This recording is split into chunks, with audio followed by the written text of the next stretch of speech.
A shocking 69% of Americans have less than $1,000 in their savings account, and 34% have no savings at all.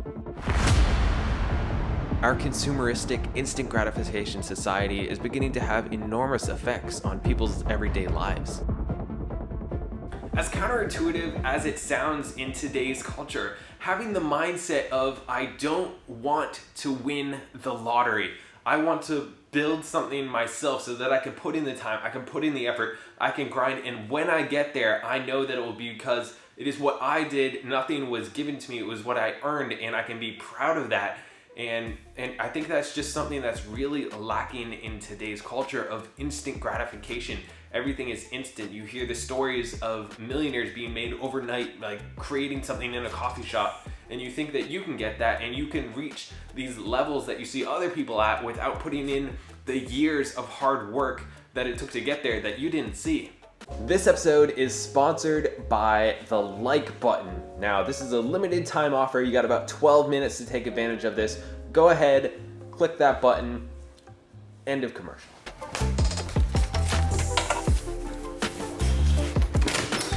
All right, my tripod broke and I couldn't find a house with a white picket fence. This one has a black picket fence, so that's close enough and it's not really pickety, but whatever.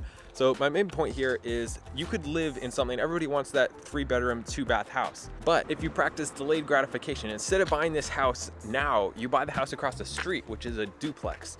So you live in there for 2 years and you don't have to really pay any of your mortgage, even though the houses are pretty much the same price. You're not gonna have to pay much of your mortgage because the other tenant is paying it for you. So you have a smaller place, it's not quite as nice.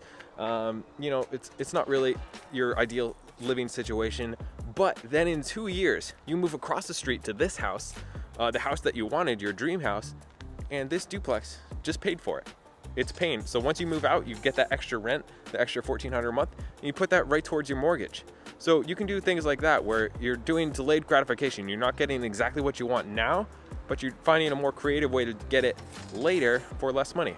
This is not a video on house hacking. It's just saying that you can still have this good life, but if you are willing to sacrifice 4 years, 5 years, 10 years of your life, you can have an extraordinary life later, as opposed to if you just moved into this house and you never bought that duplex, you'd never be able to save up for it because you have to have that whole mortgage that you're paying yourself every single month.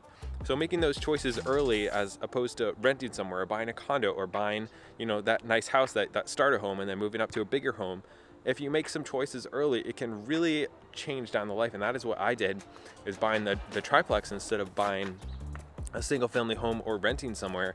And that's allowed me a ton of freedom, and it's gonna help me get the house that I want someday. Look at this. It's just popped right off here. Look at this, creative problem solving. It's the epitome of class.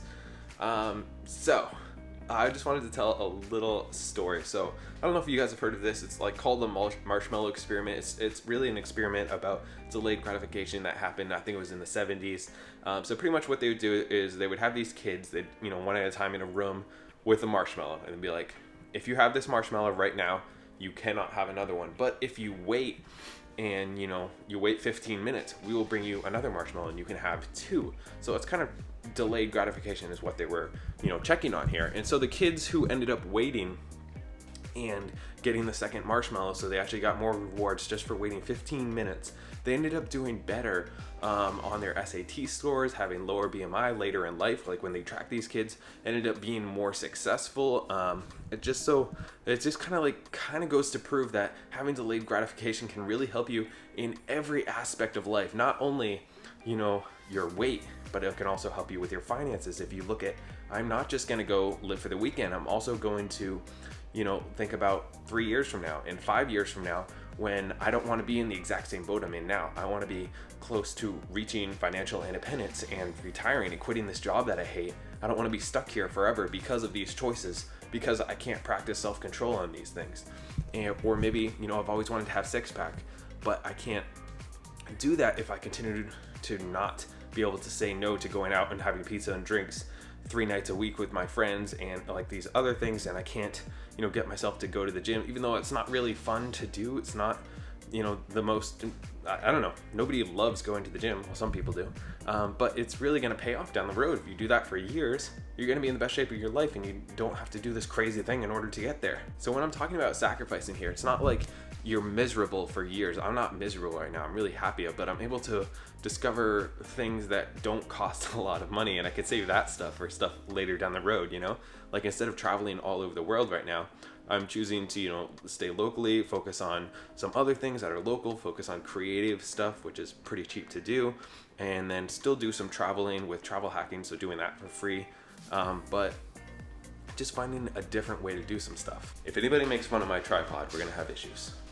Now the next point is going to be to understand your why and make sure you have that overarching why in mind. So there's no really point to sacrifice if you don't know why you're doing it, or to delay that instant gratification so that you can have something else down the road. Like, what is it that you're doing? If you're saying no to that muffin, why are you saying no to it? If you have a goal of, I want to be in shape, I want to be healthy, I want to be able to play with my kids when I'm older, like these overarching why you're doing this, then it'll make that decision easier, and you'll be able to continue to do it. You'll be able to form a habit around saying no to spending money or saying no to eating certain things. But if you don't really have a why, eventually you're going to be like, screw it, I just want to eat it. It's just because it's there. I don't mind doing it. Or, hey, I deserve that. I've been working hard. I deserve to be able to go out and spend this money, or I deserve to be able to go out and eat this. But when you continue to make those choices again and again and again for years, it can really add up. Budgeting is hard. Saying no to pizza and ice cream is hard. But it is the people who do that, who practice that self-discipline, who practice delayed gratification, that are the people who are really in shape, the people who really have a lot of money, the people who have that lifestyle that you want. It's because they are making choices each and every day, small little choices that really add up over time, which brings us to my next point.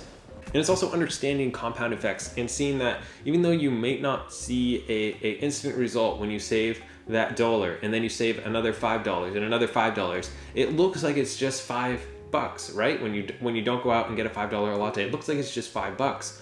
But when you do that consistently over 10 years, and you do that $5 a day over 10 years, that's an insane amount of money. I wish I had done the math ahead of time.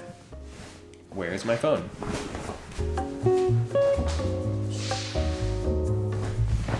So that's $1,800 a year, and most Americans don't have $1,000 in their savings account, or even $400 in their savings account. So if you can just save $5 a day, and you're already so far of most Americans, and then when you look 10 years down the road, you're gonna have $18,000, and that's because you're making that continual choice. Now that might not be a ton, you're not gonna be able to retire off of $18,000, but let's say you've been investing that whole time, then it's up to like $30,000, and you took that $30,000 and you buy an investment property, and that investment property starts paying you every single month, and then you say 30 years down the road, that mortgage is completely paid off. You never paid anything else for it because the tenants did the whole time, and now you have passive income coming in because of that $5 a day for for 10 years or whatever. So that's not saying that like just because you save $5 a day, you're going to be rich someday when you're 60. But if you're saving a lot of money in the beginning, you're investing, you're figuring out how to leverage it and not just earn 7% on your money, but earn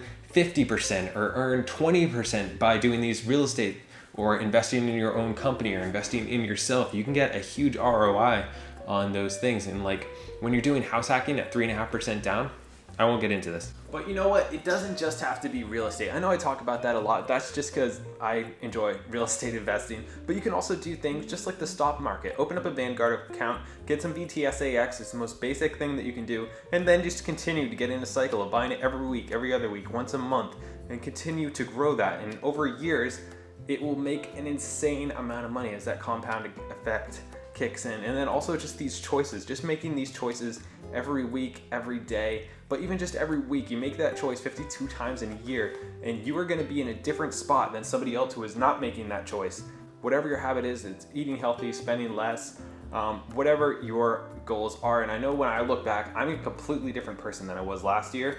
And then last year I was a completely different person than I was the year before, because I'm continuing to grow, continuing to experiment on new things, to try to, improve myself, trying to grow, and I'm a lot closer to financial freedom because of those choices that I have made. I'm not there yet, but I know if I go out and I spend all my money now and I don't get my next house hack and I don't keep investing and I don't keep doing those things I'm going to be doing, I'll be working until I'm 50 or 65 or whatever people work to. And when people say early retirement, it doesn't mean you want to stop working forever. It just means that you want to have the freedom to do what you want to do without having to worry about needing that paycheck. You don't have to worry about, you might like your job now, but in 5 years, you might want to quit and travel the world for a year. So you have the freedom to do that.